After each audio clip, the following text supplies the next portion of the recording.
కర్ణాటకలో జరిగిన ఘోర రోడ్డు ప్రమాదంలో 13 మంది మరణించారు. ఓ ప్రైవేట్ ట్రావెల్స్ బస్సును లారీ ఢీకొట్టడంతో ప్రమాదం జరిగింది.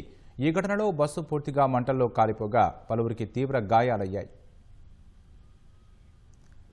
కర్ణాటకలో ఘోర ప్రమాదం జరిగింది. చిత్రదుర్గం జిల్లా జవరగుండనహళ్లి శివారులో ఓ లారీ డివైడర్ని దాటి ఎదురుగా వస్తున్న ప్రైవేట్ ట్రావెల్స్ బస్సును ఢీకొట్టింది. బస్సు డీజిల్ ట్యాంకు మధ్య లారీ ఢీకొనడంతో వెంటనే మంటలు చెలరేగాయి. ఘటనలో లారీ డ్రైవర్ సహా 13 మంది మృతి చెందారు. ప్రైవేటు ట్రావెల్స్ బస్సు బెంగళూరు నుంచి గోకర్ణం వెళుతుండగా సిరా హిరయూరు మధ్య జాతీయ రహదారిపై ఈ ప్రమాదం జరిగింది. తెల్లవారుజామున 3 గంటల సమయంలో ఘటన జరిగినట్లు తెలుస్తోంది. ప్రమాదానికి గురైన బస్సు సీబర్డ్ ట్రావెల్స్కు చెందినదిగా గుర్తించారు.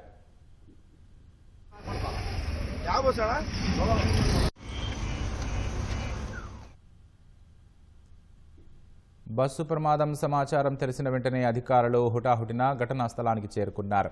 ఘటనా స్థలంలో సహాయక చర్యలు చేపట్టి క్షతగాత్రులను సిరహియూరులోని ఆసుపత్రులకు తరలించి చికిత్స అందిస్తున్నారు.